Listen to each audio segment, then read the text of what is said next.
आपका धन्यवाद आप सभी का। दिल्ली से चले थे तो दो बातें बताई गई कि इंदौर बहुत खूबसूरत और बहुत स्वच्छ है, तो वो तो बिल्कुल 100% ठीक निकली। मैं पहली बार आपके बीच में यहाँ पर आया हूँ आपके शहर में। और दूसरी बात जो गलत निकली, लोगों ने बोला कि यहाँ पे ठंड नहीं पड़ती है, और मैं ये कपड़े पहन करके आ गया, मेरी अब अंदर से हड्डियाँ खड़क रही हैं रात को। तो थोड़ा आप लोग का भी बहुत है कि इतनी ठंड में आप लोग बैठे हैं, और तो थैंक यू वेरी मच। अब मेरे से पहले ही आप बता दिया गया, लाल बहादुर शास्त्री इस देश के कुछ ऐसे नेताओं में से हैं, कुछ ऐसी विभूति हैं, आपको इंट्रोडक्शन की जरूरत नहीं है, सभी उनके बारे में जानते हैं। और इनफैक्ट बहुत कम लोग हमारे देश में ऐसे हैं जिनका, आप किसी भी देश के किसी कोने में जाएं, कोई पार्टी कोई विचारधारा हो, लेकिन लोग उनकी इज्जत करें। तो लाल बहादुर शास्त्री का नाम उनमें आता है, तो उनके बारे में कोई बताने की ज़रूरत नहीं है। तो वहाँ मेरा काम बहुत आसान है कि इंट्रोडक्शन की ज़रूरत नहीं पड़ती। लेकिन जिस बात को लेकर के आज तक कंट्रोवर्सी है, और उनके परिवार के लोग और बाकी लोग जो बोलते हैं, खासकर अनिल शास्त्री जी उनके सुपुत्र हैं, कि जब भी आप लाल बहादुर शास्त्री की बात करते हैं, कहीं भी उनसे डिस्कशन हो देश में या कहीं पे भी, मुझे याद है हम छोटे थे बचपन में, तो मेरा जन्म ऐसी जगह पे हुआ है जहाँ पे सरकारी बाबू रहा करते थे। तो जब भी आप उनके बारे में बातचीत करते थे, लाल बहादुर शास्त्री के बारे में, तो घूम फिर के कहानी आती थी कि साहब उनको हुआ क्या, उनकी मृत्यु कैसे हुई। और यही जो है उन्हीं के परिवार का भी ये विचार है कि जहाँ भी वो जाते हैं, किसी से बात करते हैं, घूम फिर के कहानी जो है शास्त्री जी की मौत पर आके अटक जाती है। अब कुछ जो मैंने रिसर्च करी पीछे, या कुछ कम से कम आज में हम लोग जिस समय में हम लोग रह रहे हैं, पहले के ज़माने में, पहले के समय में इन्फॉर्मेशन अवेलेबल नहीं होती थी। अब इन्फॉर्मेशन ज़्यादा अवेलेबल है, एवेन्यूज़ ज़्यादा हैं समझने की चीज़ों के। तो अब जो ऑप्शंस आपके सामने हैं कि लाल बहादुर शास्त्री जिनकी मौत को लेकर के मिस्ट्री है हमारे देश में, कंट्रोवर्सी है, तो उसमें ऑप्शंस क्या हैं? तो ये ऑप्शंस आपके सामने हैं जो मैंने अपनी रिसर्च करने के बाद मैंने बनाए हैं। और मैं इकलौता रिसर्चर हूँ जिसने इस केस को अभी तक स्टडी किया। मुझसे पहले किसी और ने किया था, आपको उनके बारे में बताऊँगा। लेकिन ये ऐसा टॉपिक है कि पॉलिटिकल कंट्रोवर्सी उसमें बहुत ज़्यादा थी, और कोई इन्फॉर्मेशन अवेलेबल नहीं थी। भारत सरकार ने कोई कागज़ डिक्लासीफाई नहीं किया है, सिर्फ 2-3 पन्ने की स्टेटमेंट पब्लिक की थी 1970 में। फॉरेन कंट्री से बहुत कम डॉक्यूमेंट मिले हैं, वो भी अमेरिका से मिले हैं। तो बड़ा मुश्किल है हमारे जैसे लोगों के लिए जो रिसर्चर्स हैं, जब तक मेरे पास में डेटा नहीं है, जब तक मेरे पास में इन्फॉर्मेशन नहीं, मैं आपको रूपरेखा नहीं दे सकता। लेकिन ये जो रूपरेखा आपके सामने है कि पहला सरकारी व्यू क्या है कि लाल बहादुर शास्त्री की डेथ क्यों हुई, क्या कारण थे। तो ऑफिशियल व्यू जो है वो ये कि साहब उनको हार्ट अटैक हुआ था। लाल बहादुर शास्त्री हार्ट के पेशेंट थे, उनको ऑलरेडी 2 हार्ट अटैक हो चुके थे हल्के, और तीसरा हार्ट अटैक उनको फेटल हुआ है। तो ये सरकारी व्यू है, सरकार का मानना ये है, ये हमारे को पढ़ाया जाता है, ये हमारे देश की हिस्ट्री है।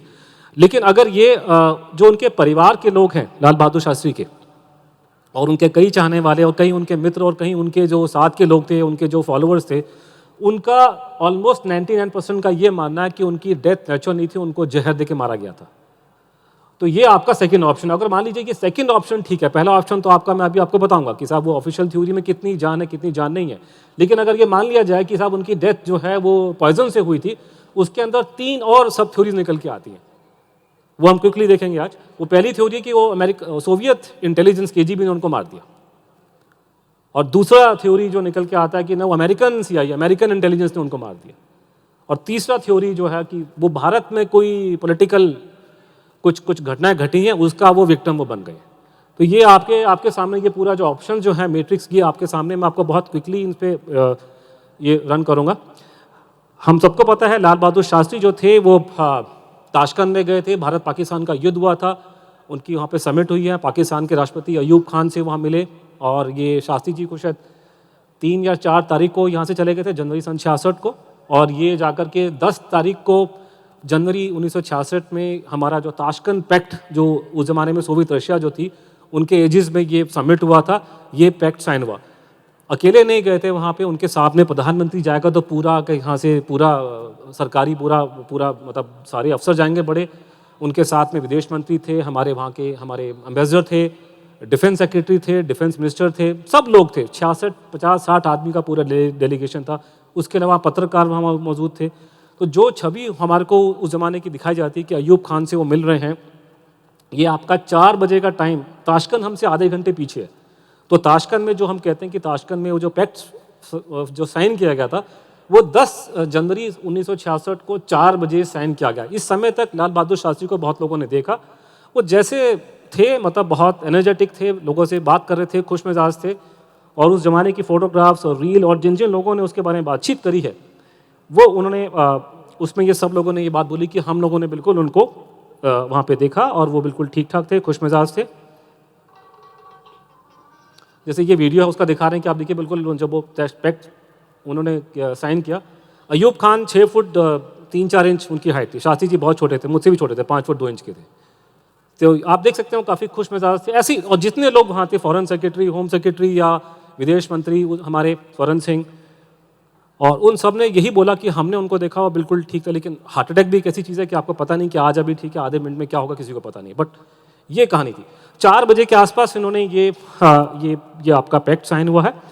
8 बजे उनकी एक कॉन्फ्रेंस हुई है, मतलब आपका एक होस्ट उन्होंने एक डिनर टाइप आप समझ सकते हैं, कल्चरल प्रोग्राम था। 8 बजे शास्त्री जी, अयूब खान और बाकी लोग उस प्रोग्राम में पहुँचे। उसके बाद शाम को रात को 10 बजे के आसपास लाल बहादुर शास्त्री पहुंचते हैं एक अपने दाचा, एक कंट्री विला उनको दिया गया था अलग से रहने के लिए। तो भारत की डेलीगेशन के ज़्यादातर लोग एक होटल में ठहरे हुए थे, हमारे विदेश मंत्री और बाकी लोग और बाकी वहाँ के जो पत्रकार बंधु थे।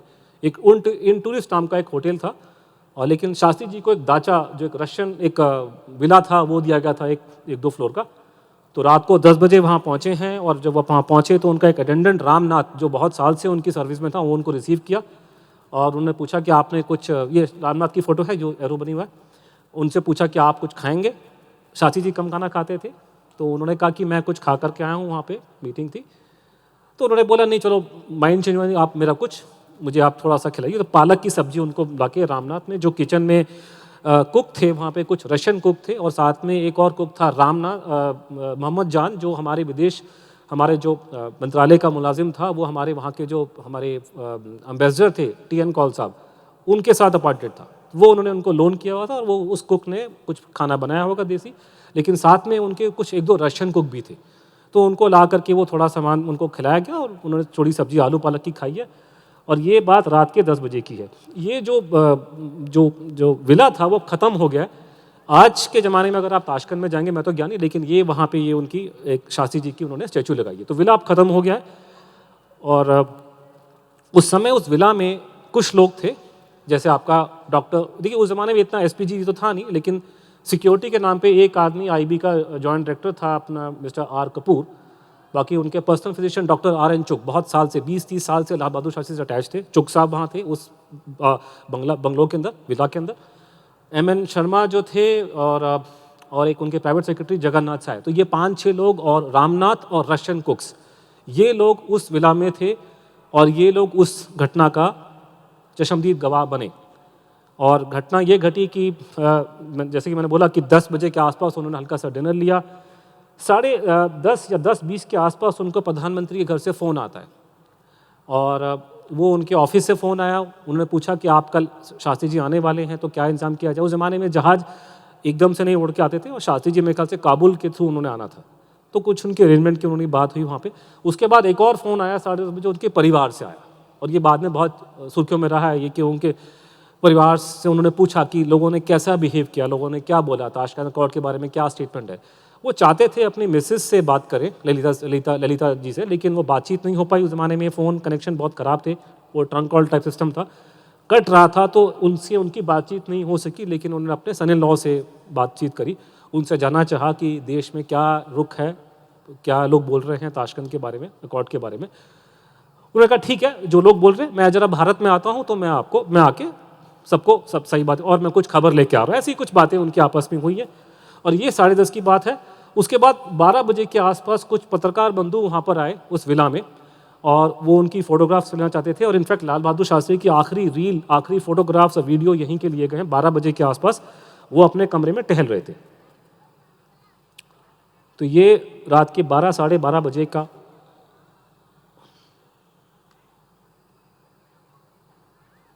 तो ये फोटोग्राफ्स हैं उस ज़माने की, और ये आखिरी फ़ोटोग्राफ उनकी ली गई अपने कमरे में, शास्त्री जी टहल रहे हैं। इसका वीडियो भी अवेलेबल है। और ये 12, साढ़े 12 का समय है, और शास्त्री जी मिडनाइट के आसपास अपने कमरे में चले गए, सब कुछ ठीक ठाक था। उसके बाद में उन्होंने रामनाथ को बोला कि आप जाइए, 12:30 बज चुके थे, और रामनाथ 12:30 के आसपास शास्त्री जी को अपने कमरे में छोड़ करके वो चला जाता, और वो बाकी जितने लोग अपनी तैयारी स्टार्ट करते थे। अगले सुबह उनको भारत के लिए रवाना होना था।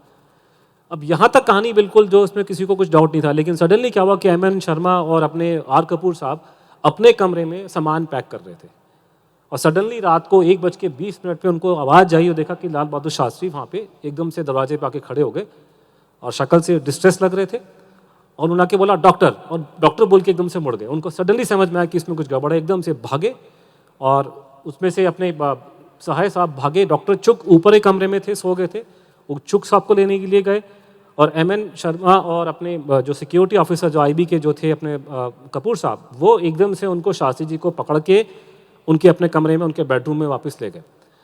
कुछ कदम चले, शास्त्री जी को खांसी हो गई, उनको बहुत ज़्यादा उनको सांस जो टेलीटेल साइंस हार्ट अटैक के एकदम से उनको तकलीफ हुई, दर्द हुई, बड़ी मुश्किल से लटाया। डॉक्टर चुक भाग गया एकदम से। उन्होंने देखा हालत बहुत ख़राब थी, डॉक्टर चुक भी घबरा गए, उन्होंने रोना शुरू कर दिया कि उन्होंने बोला बाबूजी आपने मुझे मौका नहीं दिया।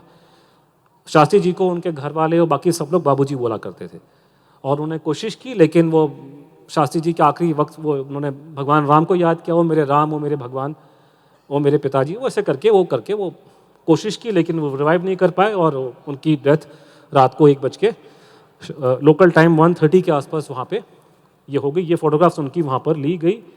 चुक की मदद करने के लिए थोड़ी देर बाद वहाँ पे रशियन डॉक्टर्स भी आए, लेकिन खेल मतलब कुछ करने के लिए था नहीं और शास्त्री जी को रिवाइव नहीं किया जा सका।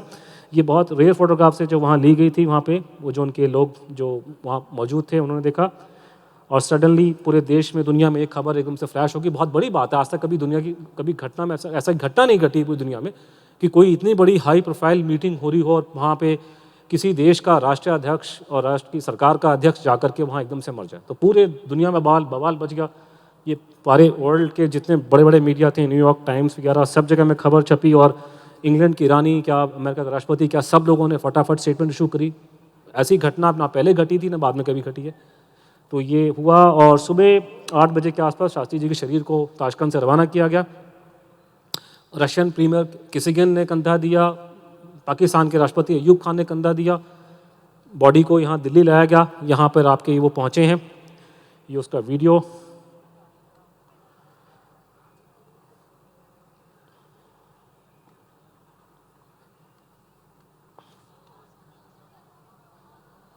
ये उनका लाने का यहाँ शरीर लाया गया। ये 11 जनवरी 1966 दोपहर के 2-2:30 बजे थे। बॉडी को यहाँ लाया गया और करते शाम के 4 बजे तक उनकी बॉडी को वहाँ पे जो आज का 10 जनपथ है वो शास्त्री जी का ऑफिस था।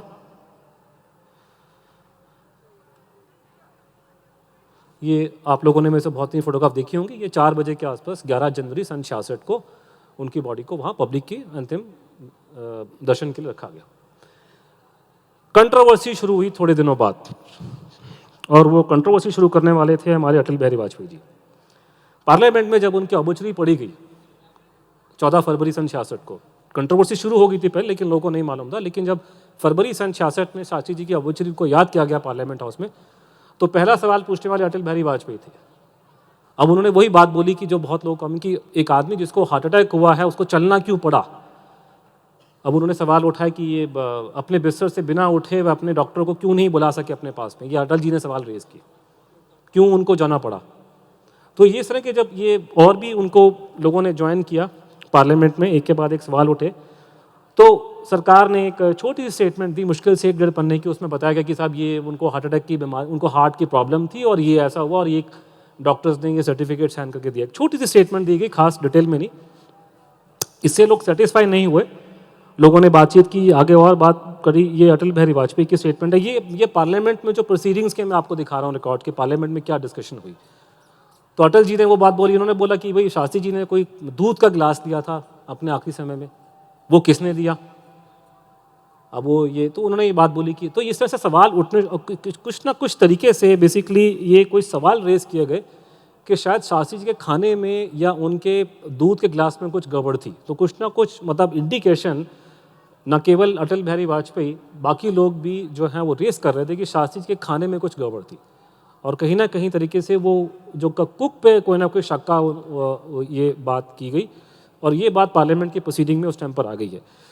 लेकिन सरकार जो थी वो उसने उनका जवाब दिया। बहुत लंबी चौड़ी बात नहीं थी। जैसे फॉर एग्जांपल एक बात रेज की गई बार बार कि शास्त्री जी कमरे के अंदर क्यों कोई टेलीफोन नहीं था, क्यों उनको उठ करके जाना पड़ा 3-4 कमरे क्रॉस करके, और उसी से उनकी प्रॉब्लम बहुत बढ़ गई। तो सरकार ने स्टेटमेंट दी कि एक्चुअली उनके स्वीट में 2 टेलीफोन थे। तो ये जो लोग दावा कर रहे हैं कि उनके वहाँ पे कमरे में फ़ोन नहीं था, वो गलत है। उनके स्वीट में 2 फ़ोन थे। इनफैक्ट एक थर्ड फ़ोन था जिसमें बज़र लगा था। शास्त्री जी उसको उठाएंगे ऐसे और एकदम से घंटी बजेगी, और उन्होंने उसको यूज़ भी किया था।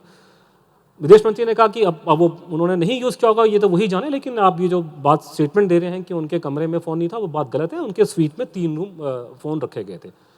तो सरकार ने इस तरह से जो भी डिस्कशन डिबेट हुई उस बात को दबा दिया गया। तो सन 66 में कोई इस बात को लेकर के थोड़ा सा, जो मैंने कहा ना, शंका जो व्यक्त की गई खासकर अटल बिहारी वाजपेयी द्वारा, उसके बाद इशू को सरकार ने एक ब्रीफ मतलब आप एक स्टेटमेंट देके उस बात को, इशू को दबा दिया। ये कंट्रोवर्सी स्टार्ट हुई है 1 साल बाद, सन 67 में, और 67 में चर्चा में आया है ये लेटर। और ये लेटर लिखा गया था सन 66 में, शास्त्री जी ताशकंद जाने वाले दिन उनके हाथ का लिखा हुआ एक लेटर आया उनके ऑफिस से, और उसमें उन्होंने ये लिखा था कि मैं जा रहा हूँ और मैं चाहता हूँ कि शांति के मेरे प्रयासों को जारी रखते हुए, और मैं चाहता हूँ कि शांति बेहाल हो। इस तरह का लेटर निकला। इस लेटर को लेकर के एक खबर छपती है किसी फॉरेन प्रेस में, जिसको भारत में बाद में सर्कुलेशन फिगर, उस स्टोरी को उसको उसके बारे में काफ़ी डिटेल्स आई। उसमें ये बोला गया कि कुछ खबरें निकली अंदर से। वो खबरें 3 थी। पहली खबर ये कि रशियन गवर्नमेंट ने, सोवियत रशियंस ने, रूसियों ने हमारे को घटिया किस्म के हथियार दिए हैं जो 1965 की लड़ाई के अंदर वो ढंग से काम नहीं किए थे। दूसरा ये कि ये जो ताशकंद का जो समझौता हुआ है वो सोवियत रशियन गवर्नमेंट ने अपने हिसाब से किया। वो चाहते हैं कि दुनिया में उनका भी नाम चमके, उन्होंने भारत को और पाकिस्तान को उसको यूज़ किया, उनके नाम को। और तीसरा जो डायरेक्ट इसमें जो हमारे रेलिवेंट है, हमारे केस में ये दावा किया कि ये लेटर झूठा है, ये लेटर नकली है, ये लेटर शास्त्री जी का लिखा हुआ नहीं है। इसको लेकर के डिबेट स्टार्ट हुई, और फिर ये करते करते एक ये विचार निकल के आया कि जिसने भी ये नकली लेटर प्लांट किया है उसको शायद ये बात का मालूम है कि भारत के प्रधानमंत्री का नकली लेटर प्लांट करना मजाक नहीं है। आप नकली लेटर प्लांट करेंगे, आप इंक्वायरी होगी। तो जिस किसी ने भी ये नकली लेटर प्लांट किया था उसको शायद ये मालूम था, ये लाइन निकल के आई कि लाल बहादुर शास्त्री बचेंगे नहीं इंक्वायरी करवाने के लिए। तो ये जब इस तरह की बात उठी और ये इशू करते करते करते पार्लियामेंट में गया, उस टाइम तक इंदिरा गांधी जी प्रधानमंत्री बन चुकी थी। जैसे ये श्री आबिद अली जी मेंबर ऑफ पार्लियामेंट है। एक बात मैं आपको रिपीट करूं कि मैंने नाम अटल जी का लिया है, लेकिन सभी पार्लियामेंटेरियन ने सवाल उठाए थे। सिर्फ कम्युनिस्ट पार्टी के लोगों ने सवाल नहीं उठाए, लेकिन उसके अलावा कांग्रेस के बहुत जाने माने मेंबर्स ऑफ पार्लियामेंट ने सवाल उठाए थे। तो ये सिर्फ एक पार्टी का मुद्दा नहीं था, पूरे देश का मुद्दा था। कांग्रेस के लोगों ने मुद्दा उठाए। तो आबिद अली ने सवाल पूछा कि ये कंट्रोवर्सी है लेटर के बारे में, आप इससे इंक्वायरी करवाइए और या इस पर आंसर दीजिए। लेकिन सरकार ने साफ मना कर दी कि हम इस पर कोई इंक्वायरी नहीं करेंगे। आज के ज़माने में अगर ऐसा हो जाए, मान लीजिए इस तरह की कोई डिस्कशन डिबेट हो जाए, जैसे इंदिरा गांधी जी का आंसर है कि the deputy minister has already said that no inquiry was conducted because we did not think it was that an inquiry was necessary. हम नहीं समझते कि इंक्वायरी करने का कोई तुक था। आज के ज़माने में ऐसी बात हो जाए कि साहब नकली लेटर प्लांट करते प्रधानमंत्री को और ऐसी बवाल मच जाए और प्रधानमंत्री ऐसा जवाब दे दे तो पहाड़ टूट जाएगा पूरे मीडिया के अंदर। लेकिन वो ज़माना कुछ और था, आप इसी बातें बोल करके बच सकते थे। ये मुद्दा उछला उसके बाद सन 70 में जाकर के, मतलब 65 में हल्का सा उछला। उसके बाद फिर ये मीडिया में डिस्कशन डिबेट थोड़ी हुई नकली लेटर को लेकर के। सरकार ने मना कर दिया, हम कुछ नहीं करेंगे। 1970 में कुछ सिचुएशन ऐसी बदली। पहली बात तो ये कि उस ज़माने में सुभाष चंद्र बोस की डेथ पे इंक्वायरी स्टार्ट हुई। तो लोगों ने बोला कि अगर नेताजी की डेथ की इंक्वायरी हो सकती है तो लाल बहादुर शास्त्री क्यों नहीं हो सकती। एक तो ये बैकग्राउंड था। दूसरा है कि आरएसएस के जो माउथपीस ऑर्गेनाइजर ने और बाकी इन्होंने स्टोरियां रन करी बहुत सारी, जिसमें ये उंगली उठाई गई कि इस केस में कुछ और है, शास्त्री की डेथ नेचुरल नहीं थी। और उसके अलावा काफ़ी मेंबर ऑफ पार्लियामेंट जिसमें राम नारायण थे, राया भाई पटेल थे, बहुत लोगों ने इस बात को रेज करना शुरू कर दिया। तो सन 70 में जैसे फॉर एग्जांपल जितने लोगों ने पार्लियामेंट में ये डिस्कशन रेज करी है और इस बात को हाईलाइट किया है, उसमें से एक बहुत खास है टीएन सिंह। टीएन सिंह की इंपॉर्टेंस ये थी कि वो सिर्फ नेता नहीं थे, वो लाल बहादुर शास्त्री के बचपन के मित्र भी थे। वो बाद में ये गवर्नर बने हैं बंगाल के और मुख्यमंत्री भी थे यूपी के कुछ समय तक। तो टीएन सिंह ने पब्लिक में खड़े, अब सभी लोगों को मालूम था कि शास्त्री जी के बचपन के दोस्त हैं। उन्होंने बात बोली कि जब मेरा ईश्वर ही जानता है कि मेरा दिल उस समय कैसा था, मैं उनके शरीर को देख नहीं पाया, मुख को देख नहीं पाया, हिम्मत नहीं पड़ी। तो उन्होंने वो बात बोली जो उस टाइम तक पूरे देश में चर्चा बन चुकी थी कि शास्त्री जी की शक्ल, उनकी बॉडी में कुछ डिसफिगर हो गई थी, बॉडी शक्ल बिगड़ गई थी। तो उन्होंने ये बात बोली है। किसी से कहने की हिम्मत नहीं पड़ी। अब टीएन सिंह ने पार्लियामेंट में बोला कि हम लोग जहाँ जहाँ जाते हैं लोग हमसे यही सवाल पूछ रहे हैं कि आप लोगों ने पहले क्यों नहीं बोला, सवाल को रेज क्यों नहीं किया, जैसे यहाँ पे उनका स्टेटमेंट है। अब उन्होंने बोला कि अब वह दूध वहाँ रखा था और यह कहा जाता है कि रूस से, मॉस्को से हमारा कुक आया था, वो मोहम्मद जान, इसका आपको जिक्र मैंने किया था, उसने भी कुछ इंतजाम किया था, वह कुक का कोई पता नहीं है, कहाँ है वो आदमी। तो इस तरह के सवाल उठने शुरू हो गए थे और उन्होंने नाम लिया और जी नहीं मानता, चारों तरफ जहाँ जहाँ जाता हूँ गांव-गांव में लोग कहते हैं कि तुमने क्या किया। तो टीएन कॉल का इंटरवेंशन काफ़ी सेंटिमेंटल था क्योंकि वो सिर्फ मेंबर ऑफ पार्लियामेंट नहीं थे, वो लाल बहादुर शास्त्री के मित्र भी थे। और वो करते करते करते जो और लोगों ने इंटरवेंशन किया उसमें से जो मुझे लगता कि बहुत इंपॉर्टेंट थी वो थी महावीर प्रसाद भार्गव जी की, जो एक कांग्रेस के नेता थे। भार्गव जी ने बहुत इंटरेस्टिंग बात बोली जिसका इंपॉर्टेंस बाद में पता चलेगा आपको। पहली बात जो उन्होंने पकड़ी सरकार की, जैसे कि मैंने बोला कि जो एलिगेशन लगाया गया था, जो अटल जी ने स्टार्ट किया था कि आपने कमरे में फ़ोन नहीं लगाया, तो सरकार ने आंसर दिया कि स्वीट में फ़ोन लगे थे। अब चक्कर है कि भारतवासियों को स्वीट में और कमरे का फ़र्क नहीं पता। स्वीट का मतलब शास्त्री जी का बेडरूम था, साथ में एक ड्राइंग रूम था, फिर एक वेटिंग रूम था। आपने तो बेसिकली जो एलिगेशन था कि शास्त्री जी के कमरे में फ़ोन नहीं था वो ठीक था, सरकार ने शब्दों का हेर फेर करके कमरे को स्वीट बता दिया। तो उन्होंने पहले ये बात पकड़ी, उसके बाद उन्होंने एक बात और अच्छी पकड़ी, उन्होंने ये एलिगेशन लगाया पार्लियामेंट की प्रोसीडिंग्स के दौरान भार्गव साहब ने कि रूसी सरकार को शक हो गया था कि इसमें कुछ गड़बड़ हुई है और उन्होंने आपको पोस्टमार्टम ऑफर किया है, लेकिन भारत सरकार ने मना करा। तो ये एलिगेशन एमपी भार्गव ने उस टाइम पे लगाया और ये पार्लियामेंट के फ्लोर पे ये डिस्कशन हुई है। उन्होंने वो बात बोली पब्लिकली पार्लियामेंट में भार्गव साहब ने, बाकी लोगों ने भी बोली, लेकिन मैं आपको जो खास खास चीज़ें वो दिखा रहा हूँ। Why was is body black and blue and black, शरीर क्यों काला पड़ गया था, नीला पड़ गया था? अगर नॉर्मल हार्ट अटैक होता है तो शरीर ऐसा काला नीला नहीं पड़ता। तो ये इस तरह के सारे डिस्कशन ये पार्लियामेंट में लोगों के सामने हुए। सरकार ने इसके रिस्पांस में एक स्टेटमेंट दी 4 अप्रैल 1970 को, और उन्होंने वो एक स्टैंड जो उनका बरकरार है, उन्होंने बोला कि कोई शास्त्री जी की डेथ पे कोई सस्पेशन नहीं है, इसलिए कोई इंक्वायरी करने की कोई जरूरत नहीं है, कोई हमें किसी पे शक नहीं है। उन्होंने साफ बोला कि कोई कंप्लेन हमें, वो जो कुक था उसके बारे में कोई कंप्लेन सरकार के नॉलेज में नहीं है। और उन्होंने रशिया ने, और ये बात उन्होंने साफ बोली कि रशिया ने कोई पोस्टमार्टम करने की कोई हमें ऑफर नहीं किया था। तो जब ये सरकार ने साफ मना कर दिया कि हम कुछ नहीं करेंगे, हमें किसी पे शक नहीं है, कोई डाउट नहीं है, तब लाल बहादुर शास्त्री के परिवार डिबेट में उतर आया।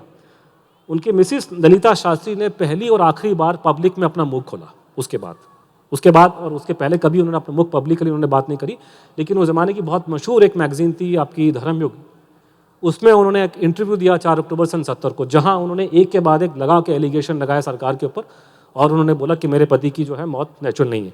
उन्होंने बहुत सी बातें बोली, जिसमें से मेन बात यह है कि एक तो उनका जो मैंने आपको जो बताया कि शास्त्री जी वहाँ पे कमरे में थे, मोहम्मद जान उनको रामनाथ उनके कमरे में था, फिर वो चला गया।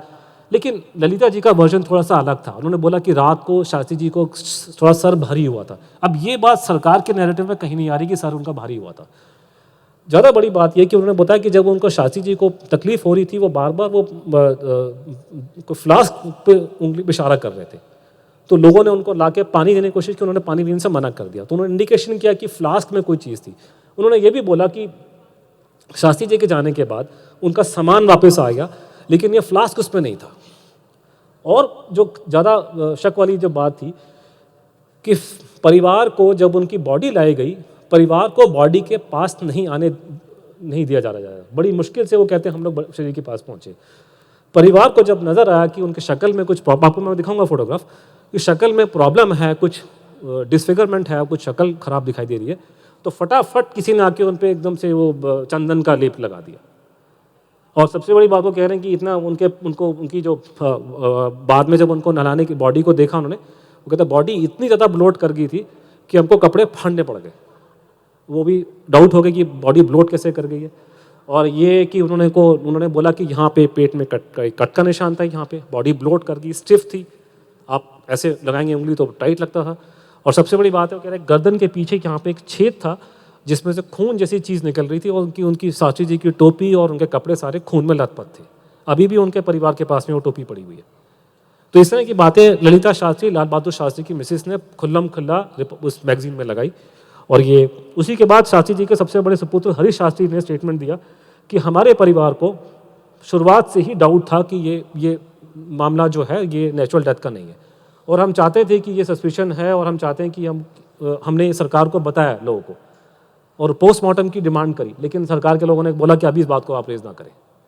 तो ये सारी बातें खुली, और जब ये खुली और ये पूरा देश में बवाल मचा, तो 18 दिसंबर सन 70 को, जबकि मेरे ख्याल से भारत पाकिस्तान के युद्ध खत्म होने के एकदम बाद, सरकार को एक डिटेल स्टेटमेंट इशू करनी पड़ी।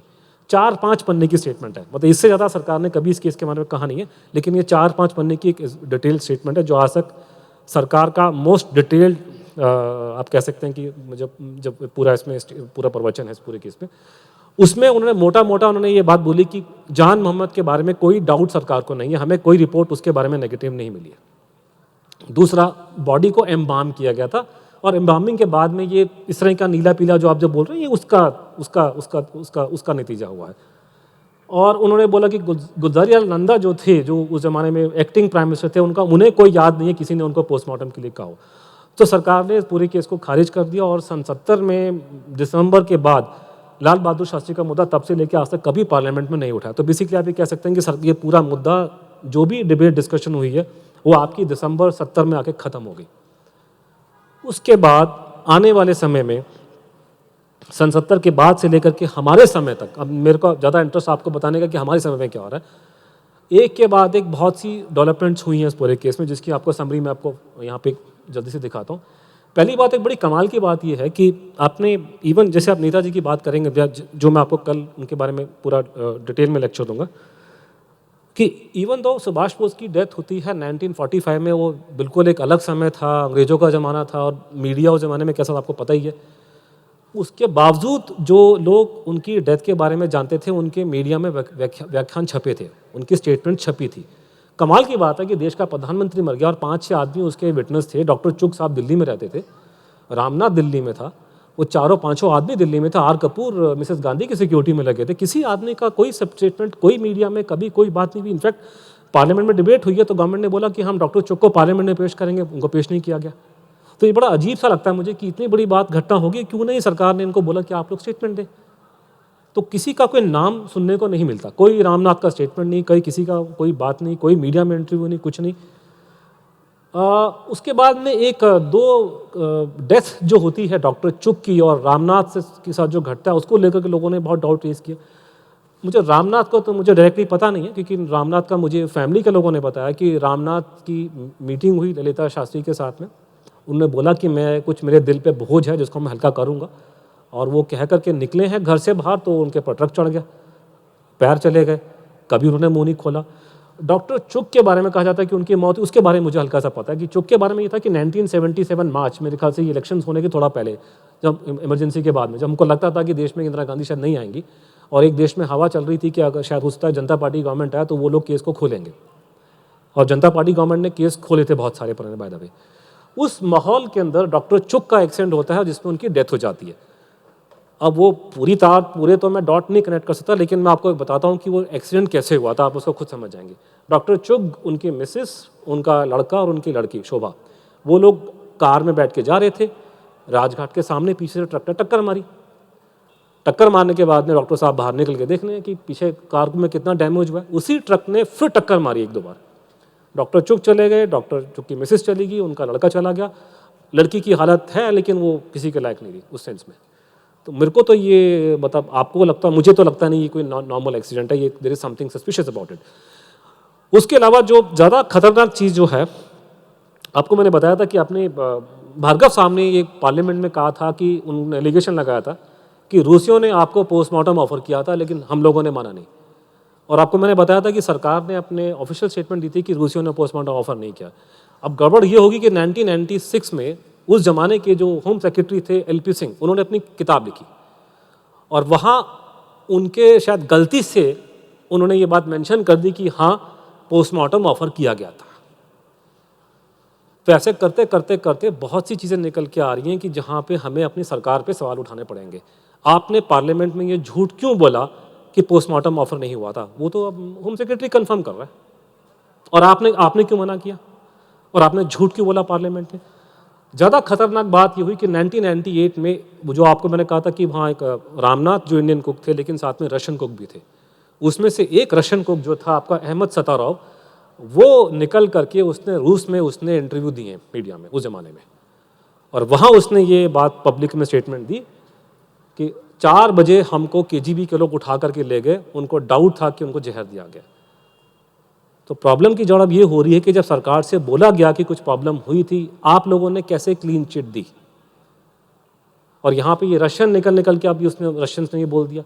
तो ये इस तरह से ना ये बिल्डअप होना शुरू हो गया, और आते आते 2009 में मैंने पहली बार मैंने ही सूचना का अधिकार को इस्तेमाल करते हुए लाल बहादुर शास्त्री की डेथ पे मैंने उनसे कागज़ मांगे। तो सरकार ने मुझे बोला, प्रधानमंत्री ऑफिस ने, कि हमारे पास में एक रिकॉर्ड है लेकिन हम उसको दे सकते हैं क्योंकि उसमें नेशनल सिक्योरिटी इन्वॉल्व है। ज़्यादा इंटरेस्टिंग कहानी ये है कि विदेश मंत्रालय ने मुझे ये जवाब दिया जो आपके सामने है। उन्होंने ये बोला, आई एम सॉरी थोड़ी फोटो ख़राब है लेकिन ये यहाँ से मैं पढ़ सकता हूँ। उन्होंने बोला मुझे, विदेश मंत्रालय ने, कि उनके पास कंसर्न डिवीजन में कोई इन्फॉर्मेशन नहीं है। भारत का प्रधानमंत्री एक विदेश में जाके मर जाता है और विदेश मंत्रालय मुझे ये कह रहा है कि हमारे पास में इन्फॉर्मेशन नहीं है सूचना के अधिकार में। मैंने एक और आरटीआई लगाई, मैंने उनसे बोला आप क्या मजाक कर रहे हैं, प्रधानमंत्री मरे होंगे तो आपके तो 50 फोन आपने खड़काए होंगे दिल्ली में, 1000 टेलीग्राम आए होंगे, एक एक आदमी की इंक्वायरी होगी, प्रधानमंत्री मरा है, कोई ऐरा नहीं मरा है, और आप कह रहे हैं इन्फॉर्मेशन नहीं है कंसर्न डिवीजन के अंदर। जब मैंने ये लिखा तो अगला मुझे आंसर आता कि वो नेशनल सिक्योरिटी। तो मैं आपने पहले क्यों झूठ बोला कि भैया कि हमारे पास इन्फॉर्मेशन नहीं है, आप झूठ क्यों बोल रहे हैं। तो मेरा प्रॉब्लम ये हो रहा है कि हमारी सरकार जो है ना, इस मामले में झूठ नहीं बोलना चाहिए। आप लोग को ये झूठ बोल रहे थे पार्लियामेंट में कि कोई डाउट नहीं है, कोई शक नहीं है, सब कुछ ठीक है। अगर सब कुछ ठीक था तो भैया आपका वो बटलर कैसे बोल रहा है कि हमको, क्यों रूसिया ने उसको अरेस्ट किया। कुलदीप नैयर, जब ये साहब तो पहले नहीं बोले थे, लेकिन जब ये सूचना का अधिकार में जब ये बात निकली है और मीडिया में खबर हुई है 2009 में, कुलदीप नैयर जो एक पत्रकार के तौर पे वहाँ ताशकंद में मौजूद थे, उन्होंने अपना मुंह खोला उसके बाद में। पहली बार उन्होंने बोला पब्लिकली कि डाउट था, और उन्होंने एक बात और ऐड कर दी कि टीएन कॉल साहब जो हमारे एम्बेसडर थे मॉस्को में, वो उसके बाद में हमारे बन गए फॉरेन सेक्रेटरी, और उन्होंने मेरे को फ़ोन करके मेरे को बोला कि आप इसके खिलाफ स्टेटमेंट दीजिए, ये जो थ्योरी आ रही है पॉइजन के बारे में। आज के ज़माने में अगर कोई भारत का विदेश सचिव किसी एडिटर को फ़ोन करके बोल दे, वो मारा जाएगा। और ये बात कुलदीप नैयर ने जाकर के ये 2009 में रिवील करी है। उससे ज़्यादा खतरनाक ये हुआ कि जैसे ये सूचना का अधिकार को लेकर डिबेट 2009 में हुई है, रशिया के एक पेपर जो उनका गवर्नमेंट छापती है उसमें एक आर्टिकल छपा और उसके बारे में एक रिपोर्ट आई।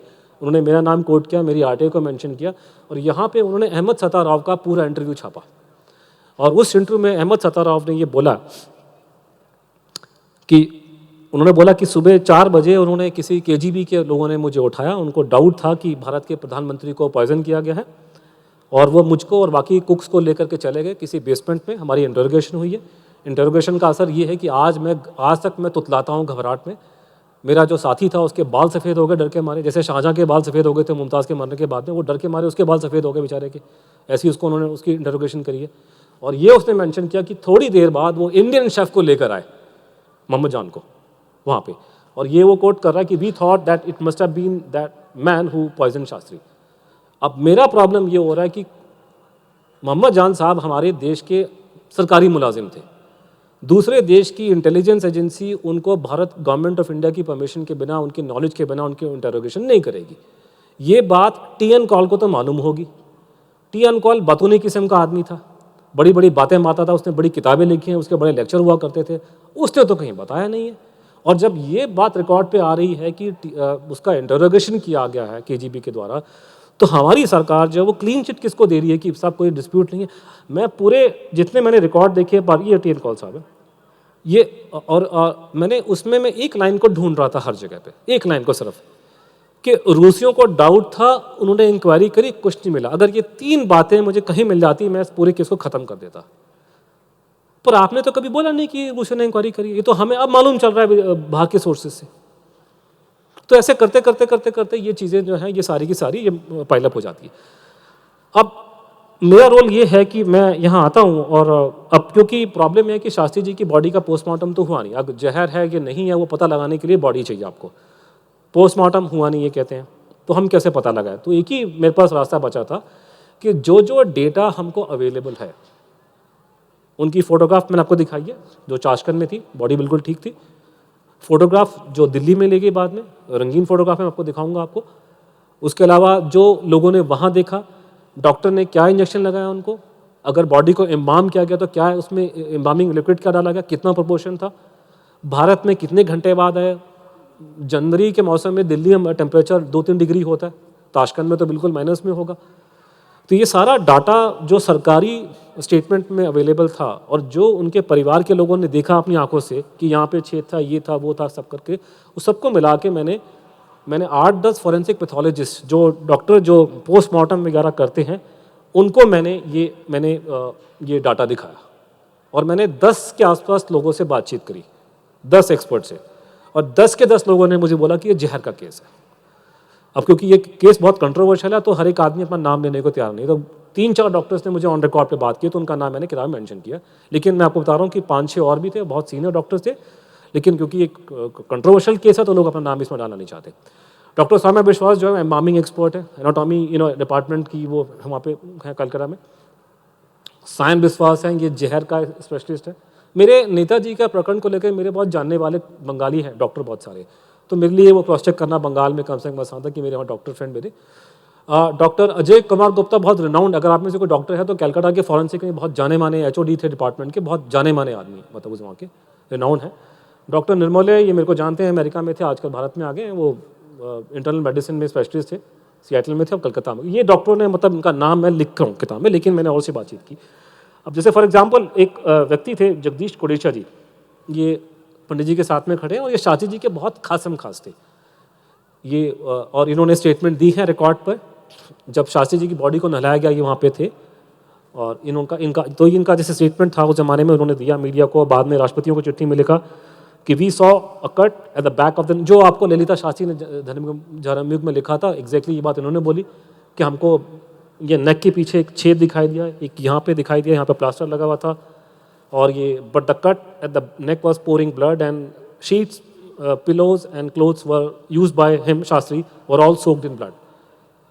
तो ये सारी बातें निकल के आ रही हैं करके। अब कमाल की बात ये है कि जहाँ तक ये बात जो स्टेटमेंट गवर्नमेंट ने दी कि एम्बामिंग हुई थी बॉडी की, एम्बामिंग करने में रूसी बहुत ज़बरदस्त एक्सपर्ट है। अगर आप अभी भी जाके लेनिन की बॉडी को देखेंगे तो ऐसा लगता है जैसे कल परसों मारा, वो 1921 की बॉडी उसकी पड़ी हुई है। तो वो लोग जो इतने ज़बरदस्त एक्सपर्ट हैं एम्बामिंग करने में, वो 4-5 घंटे में क्या उन्होंने एम्बामिंग करी कि आदमी की बॉडी फूल गई दिल्ली में आकर के। ये आपके लेनिन की बॉडी है, 1921 में 24 की डेथ हुई है, आपको लगता है बिल्कुल अभी कल परसों की बात हो। ये शास्त्री जी की बॉडी है वहाँ पे ताशकंद में, और ये शास्त्री जी की बॉडी दिल्ली में हालत होगी उसकी।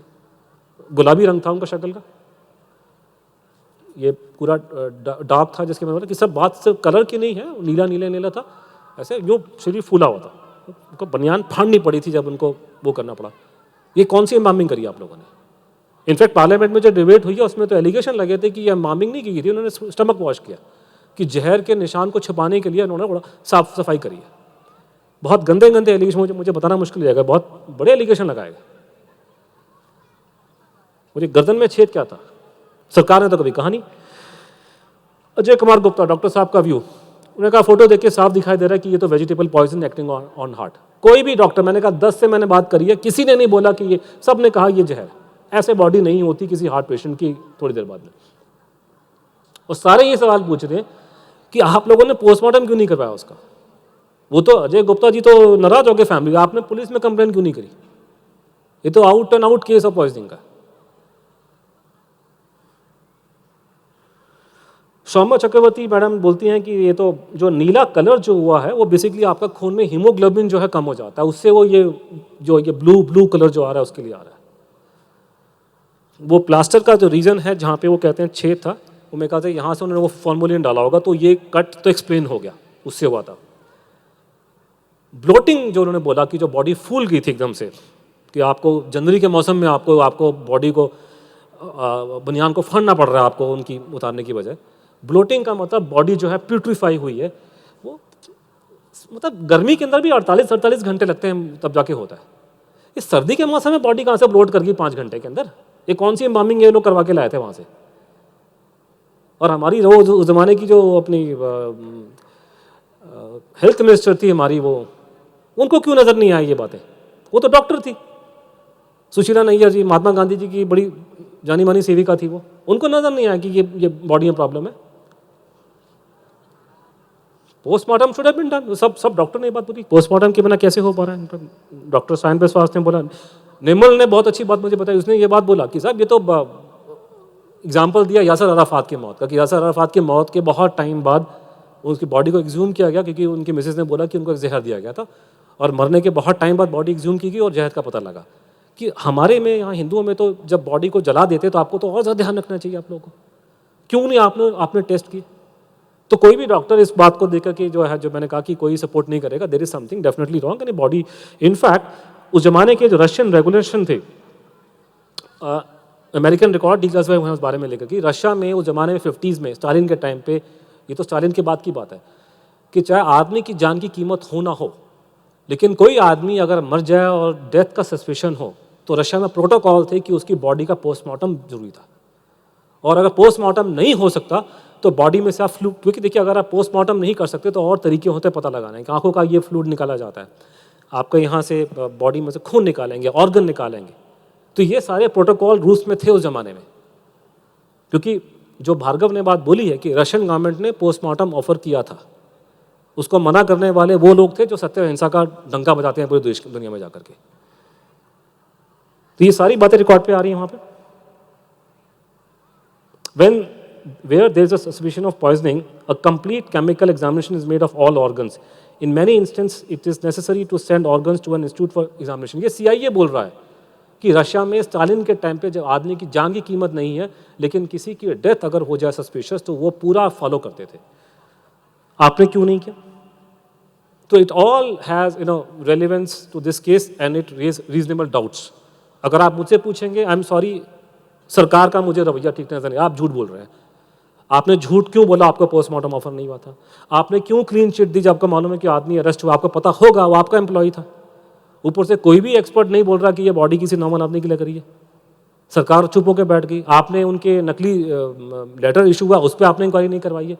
तो ये tell sign of conspiracy of silence जो उसको कहते हैं इंग्लिश में, कि कुछ गड़बड़ है। अब मान लिया जाए कि ये डेथ नहीं, जो फैमिली बोल रही है वो ठीक थी, मान लिया जाए, तो हम आते हैं दूसरी दो थ्योरी के ऊपर कि साहब, पहली थ्योरी कि साहब वो तो KGB ने उनको मार दिया। अब इसमें बड़ी इंटरेस्टिंग कहानी है, इसको मैंने पहली बार वडोदरा में सुनाया था लोगों को। मैंने लोगों से पूछा था कि ये दाहिया भाई पटेल का फोटोग्राफ है, आपको पता है कौन थे?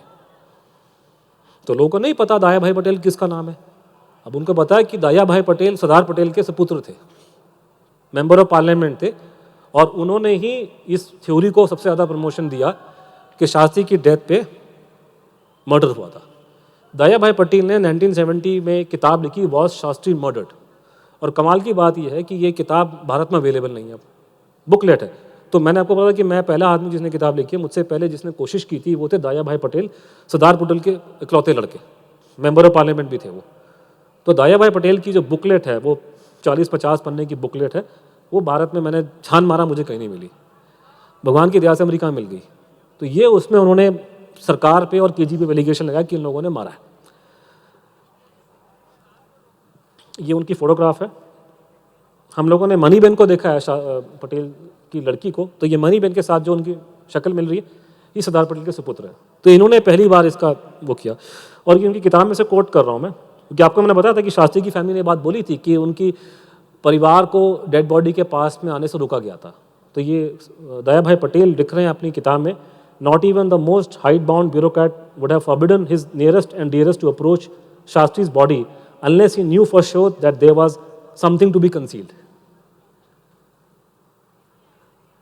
मैं इस थ्योरी को सपोर्ट नहीं करता हूँ। इनफैक्ट ललिता शास्त्री ने भी सपोर्ट नहीं किया। ललिता जी ने बोला था कि अगर मारना था तो अपने घर बुला के कौन मारेगा। मेरे कारण दो बहुत अलग अलग है। मेरा कारण ये है कि अगर जो भी आदमी गलत काम करेगा वो उस काम को छुपाएगा, लेकिन रशियंस ने दो ऐसे काम किए, उससे कम से कम ये तो क्लियर है कि उन लोगों का डायरेक्ट उसमें इन्वॉल्वमेंट नहीं है।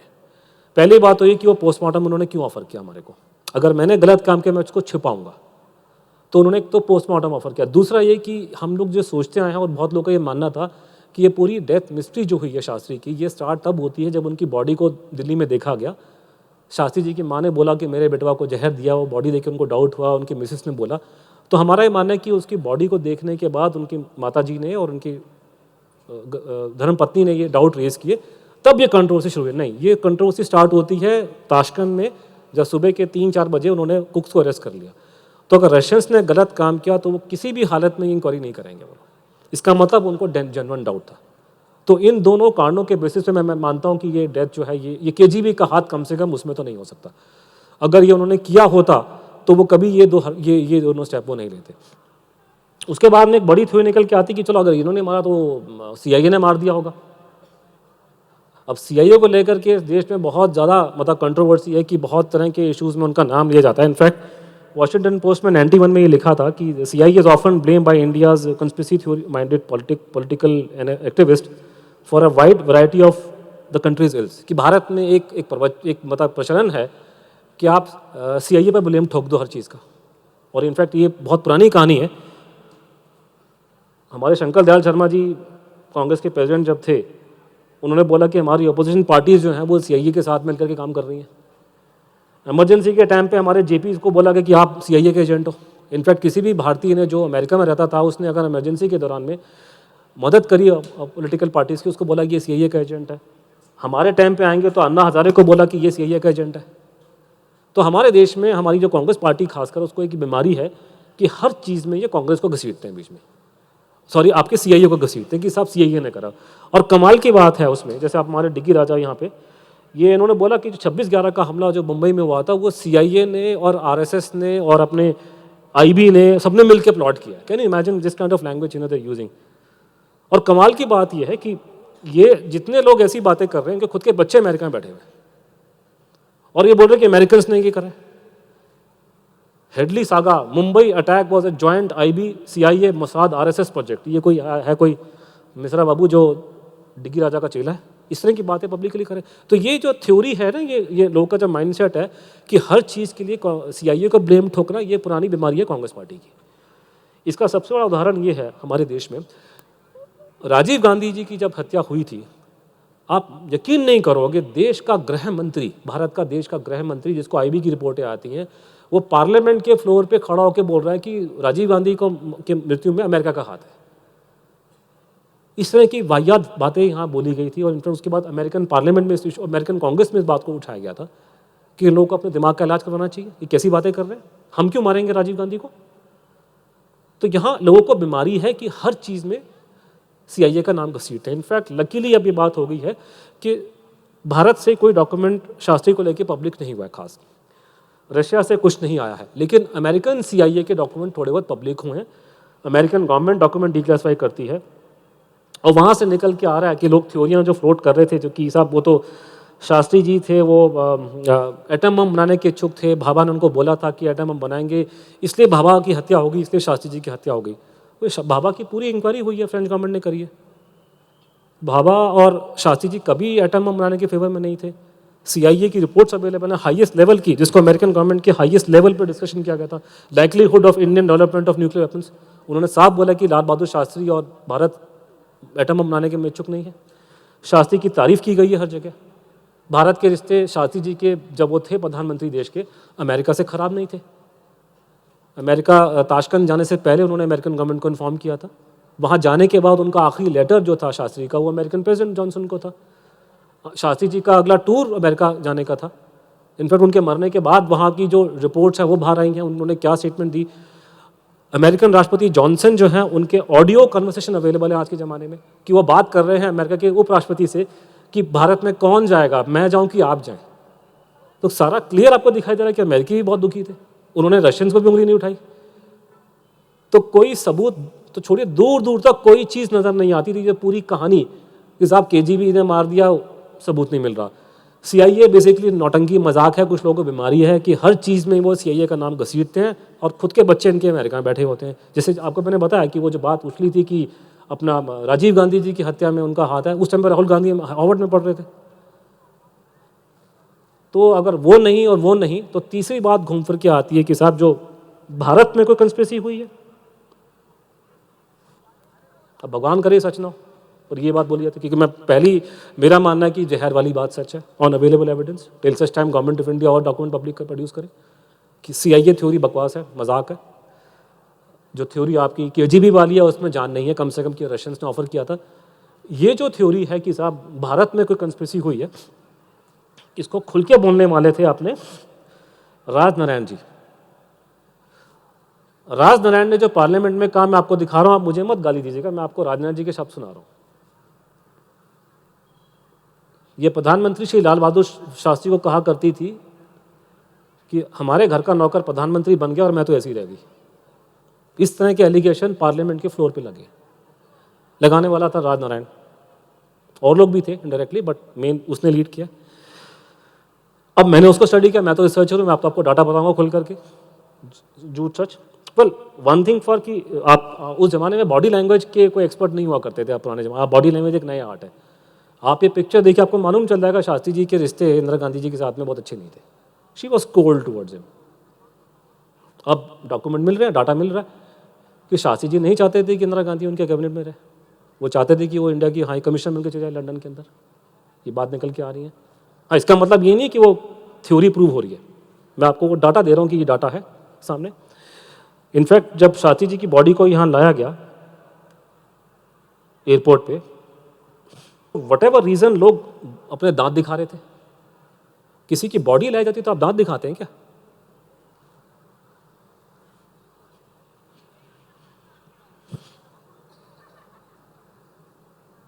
ये रशियन आपका जो प्रेमर एलेक्सी किसिकिन हुआ है, शक्ल देखिए, किसी की बॉडी लेकर आएगा तो ऐसी शक्ल बनाएगा, सॉम्बर होगा, सीरियस होगा। ये जो पीछे आदमी खड़ा देखो दांत दिखा रहा है आपने, यहाँ फोटो थोड़ी क्लियर नहीं है, तभी मैंने कहा था बड़ी स्क्रीन लगाइए। दांत क्यों दिखा रहे हो? आगे भी है तो anyhow, but it doesn't anyhow. But करते करते पार्लियामेंट में एक इस आदमी का नाम बहुत उछला, धर्मा तेजा। अडवाणी जी ने नाम लिया इसका, और लोगों ने नाम लिया कि धर्मा तेजा के ताशकंद में था। अब आप में से बहुत लोगों को नहीं पता कि धर्मा तेजा क्या चिड़िया थी। आजकल जो हमारे मल्लिया साहब वगैरह है, ये उनका गुरु, उनका दादा है, ये उनका बाप है। जो हरकतें ये लोग आज कर रहे हैं, ये जनाब सन 60 में करा करते थे इंटरनेशनल लेवल पे। एटॉमिक साइंटिस्ट थे, पहली बीवी अमेरिकन थी, मर गई, कुछ ने कहा मर्डर हो गया था उसका।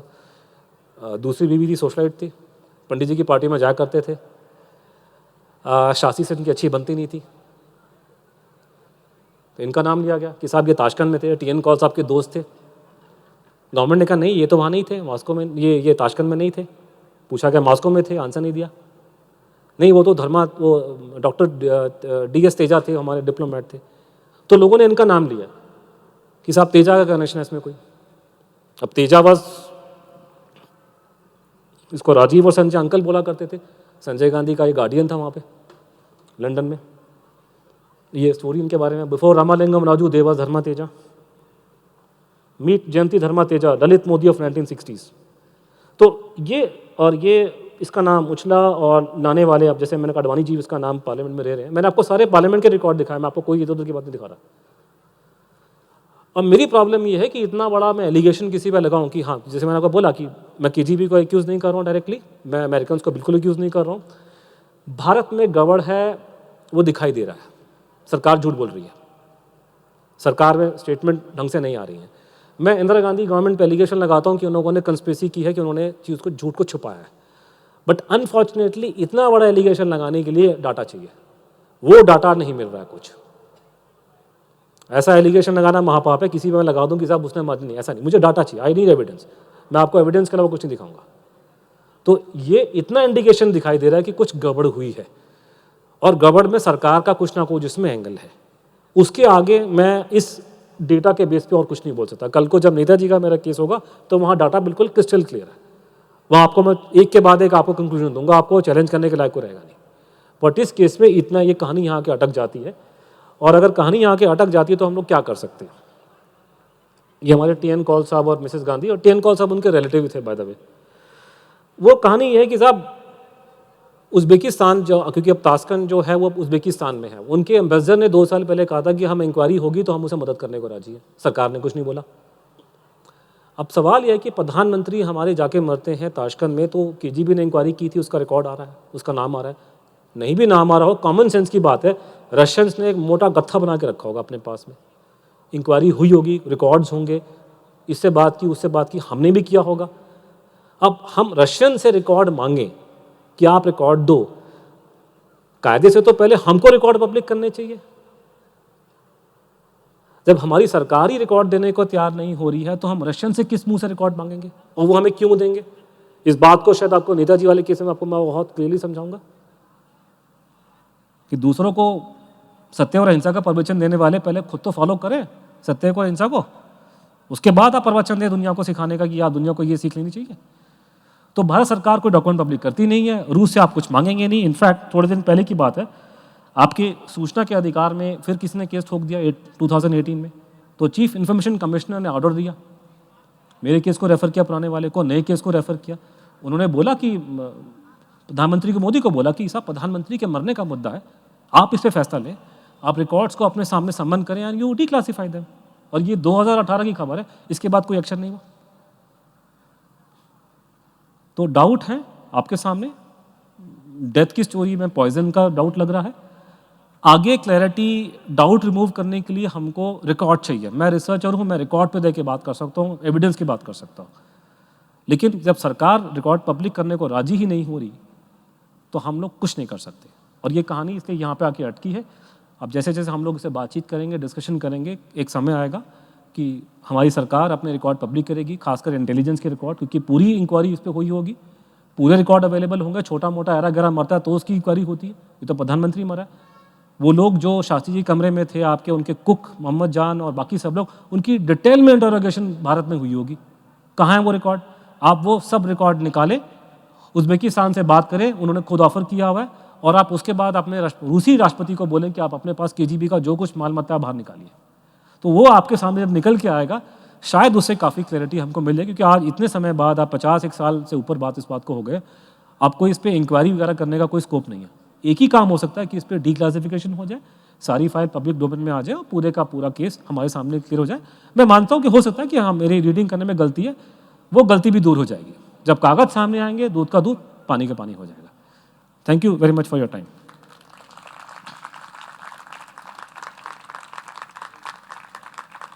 आपके कुछ सवाल होंगे तो मैं जवाब देने को तैयार हूँ, अगर कोई आप सवाल पूछना चाहते हैं तो। मैं ये पूछना चाह रहा था सर कि जैसे आपने अभी तक जितनी भी डिटेल दी है, हाँ, लेकिन अब बात ये आ जाती है आखिरी में कि अब जैसे जो पब्लिक है, हाँ, वो तो कुछ करने से रही, अभी जो हाँ, कुछ है वो सब सरकार को करना है। हाँ, तो हम मोदी जी का ये देखते हैं कि वो कोई ना कोई ऐसा रिस्क ले रहे हैं, अब करते आ रहे हैं कुछ ना कुछ, तो हमें उनसे ऐसी उम्मीद कर है कि वो कुछ शायद इस पे स्टैंड लें। तो पर ऐसा क्यों हो रहा है कि वो भी अब इस बारे में कोई बात नहीं कर रहे हैं? जैसे आपने एक मैं आपके उसका आपका आंसर मैं दे सकता हूँ, क्योंकि मेरे को फिर आपको कल की प्रेजेंटेशन में जाना पड़ेगा। कि मेरा मानना ये है कि शास्त्री वाले केस में वो स्टेप इसलिए नहीं ले रहे क्योंकि शास्त्री के परिवार ने खुल करके बोला कि ये केस सुभाष बोस से जुड़ा हुआ है, और सुभाष वाले केस में बहुत प्रॉब्लम्स है, वो इससे बहुत ज़्यादा कॉम्प्लिकेटेड और बहुत खतरनाक केस है। तो उनको ये डर है कि अगर आपने आज इसकी फाइल खोल दी, कल को आपको वो फाइल खोलनी पड़ेगी। उनका असली डर सुभाष वाले केस के साथ में। तो एक डर है कि अगर आप एक प्रेसिडेंट हो जाएगा कि अगर आप ये फाइल खोलते हो तो आपको वो फाइल खोलनी पड़ जाएगी, और उस केस के अंदर प्रॉब्लम कॉम्प्लिकेशन बहुत ज़्यादा है। वो मैं आपको कल समझा पाऊंगा। Okay, thank you. कि सूचना क्या, जो अपना जो केंद्रीय सूचना आयोग ने जब उनको ऑर्डर दे दिया है कि आप फाइल पब्लिक करें 2018 में, तो आज तक तो जवाब नहीं आया। हाँ जी सर नमस्कार। नमस्ते। सर ये भी सुनने में आता है और ऐसे कुछ पिक्चर्स भी मतलब सुनने में आता है, एक थ्योरी है कि लास्ट मूवमेंट पे सुभाष चंद्र बोस जी को शास्त्री जी के साथ देखा गया था। अब चूंकि कल आपका वो सेशन शास्त्री जी के परिवार ने ही ये बात खोल करके बोली है। मुझे बोलते हैं कि उन्होंने जो लास्ट टेलीफोन कॉल किया उसमें सुभाष बोस की बात की जाती है, ऐसा कुछ बोला गया। अब प्रॉब्लम मेरी ये है कि मेरे पास में कोई रिकॉर्ड अवेलेबल नहीं है, मेरे को ट्रांसक्रिप्ट चाहिए। सुनी सुनाई बात को मैं एविडेंस नहीं मानता। I need to have a record from somewhere. और अब मेरे पास जो इन्फॉर्मेशन है मैं आपको वो दे सकता हूँ। वो इन्फॉर्मेशन ये है कि ये शास्त्री जी की ये फ़ोटो है, ये ताशकंद जाने से पहले ये कलकत्ता में गए, नेताजी की बहुत अच्छी मूर्ति को अनवील किया वहाँ पे रेड रोड में, वहाँ जो लगी हुई है। शास्त्री जी के परिवार के लोग और उनके जो जानने वाले हैं उनके हिसाब से अगर देखा जाए, और उनमें से जगदीश कोडेशिया जो कांग्रेस पार्टी के दिल्ली के चीफ भी थे, उन्होंने जो स्टेटमेंट दी है खोस्ता कमीशन के सामने, उसके हिसाब से जाया जाए शास्त्री जी को ये मालूम था या उनकी नॉलेज में था कि सुभाष चंद्र बोस जिंदा है 1962 में, 1963 में। और जगदीश कोडेशिया ने बड़ी खतरनाक स्टेटमेंट दी थी कमीशन के सामने, इससे मैं कोट कर सकता हूँ ऑन रिकॉर्ड पे, कि अगर शास्त्री जी जिंदा रह जाते तो इस केस को रीओपन करने वाले थे। ये बात उन्होंने पब्लिक में स्टेटमेंट दी है। और उसके बाद में उनके परिवार के लोगों ने मुझे बताया कि शास्त्री जी की सुपुत्री ने उनसे डायरेक्ट सवाल किया था कि क्या नेताजी जिंदा हैं क्या, उनकी लड़की ने उनसे पूछा। शास्त्री ने उस बात को टाल दिया, जबकि वो साफ बोल सकते थे कि सरकार का व्यू है कि सुभाष बोस की डेथ सन 45 में हो चुकी है, वो उन्होंने टाला गया। जो एक कहानी जो फ्लोट की जाती है, और वो लंबी चौड़ी कहानी, वो ये कहानी ये फ्लोट कर रहे हैं कि जब ताशकंद में जब जो ये हुआ था, ताशकंद अकॉर्ड साइन हुआ था, उसके पीछे सुभाष चंद्र बोस खड़े हुए हैं। अब इस देश में एक प्रॉब्लम ये होगी कि कोई भी आदमी जो जिसके बाल गंजे हों, चश्मा पहनता है, उसको सुभाष बोस बता देते हैं वो लोग। अब ये कोई इस आदमी की शक्ल वकल कोई सुभाष बोस से बिल्कुल दूर दूर तक मैच नहीं कर रही है। ये पीछे खड़े हुए हैं और आपको मैं फोटो दिखाता हूँ, ये सुभाष चंद्र बोस हैं, ये वो व्यक्ति है। अब आपको ये कहाँ से सुभाष बोस नजर आ रहा है? अब चश्मा पहन के सब तो सुभाष बोस हो जाएंगे। तो ये कम से कम ये कहानी कि नेताजी वहाँ ताशकंद में थे, वो बकवास है। उसको फ्लोट करने वाला एक मेरा पुराना जानने वाला था, उसका भी कुछ क्रेडेंशियल ठीक नहीं है, तो वो स्टोरी गलत है। लेकिन हाँ, इतना मैं बोलूँगा कि जो रिकॉर्ड अवेलेबल है या जो कहानी है, उसके हिसाब से ये दिखाई दे रहा है कि शास्त्री जी को मालूम था सुभाष बोस जिंदा है। ये बात मतलब रिकॉर्ड पे लोगों ने दावा किया है, शायद उसमें जोर है। लेकिन ताशकंद में वो थे या ताशकंद से बात हुई है, वो बात साबित करने के लिए कोई एविडेंस या कोई डेटा रिकॉर्ड कुछ ऐसा नहीं है। ये आखिरी प्रश्न है आज के सत्र का। अनिल सर, स्वागत है आपका इंदौर में। धन्यवाद। मैं ये पूछ रहा था कि क्या नेहरू की निर्गुटीय नीति जो थी, विदेश नीति, ये नेताजी की मृत्यु के रहस्य से जुड़ी थी? यस या नो में बता दीजिए, बस आगे बाद में बात करेंगे। उसके लिए मुझे यस ही बोलना पड़ेगा। तो आप यस नो बोल रहे हैं तो यस होगा बिल्कुल। भारत सरकार की नीतियाँ बहुत मायनों में उनसे जुड़ी थी, लेकिन इस सवाल का जवाब देने के लिए मुझे अगर लंबे में देना पड़ेगा तो मुझे कल टाइम और कल मुझे पूरा बैकग्राउंड बताना पड़ेगा। जैसे कि मैंने ये बोला कि इस केस पे डेटा अवेलेबल नहीं, आपको लगेगा कि बहुत ज़्यादा बातें नहीं पता चली, बट प्लीज़ अंडरस्टैंड इस केस पे किसी ने काम नहीं किया। मैं पहला आदमी जिसने काम किया, मुझसे पहले दाया भाई पटेल ने थोड़ा काम किया था, लेकिन मैं कम से कम इसको इस लेवल पे लेकर आया कि यहाँ पे आपको डॉक्टर से बात करी, उससे कि ये रिकॉर्ड चेक किया, वो रिकॉर्ड चेक किया। लेकिन नेताजी वाले केस में एब्सोल्यूट क्लियरिटी है, उसमें आपको क्लियर कट फॉरेंसिक एविडेंस, आई विटनेस अकाउंट सब मिलाई देगा, और इसमें आपको पूरा प्रेजेंटेशन में कल मैं दिखाऊंगा। कल शाम को मेरा इसी टाइम पे लेक्चर होगा, तो आप आइए। आपको अगर आज आपको आनंद आया तो कल आपको बहुत ही ज़्यादा आनंद आएगा सुनने में। Thank you very much, so kind of.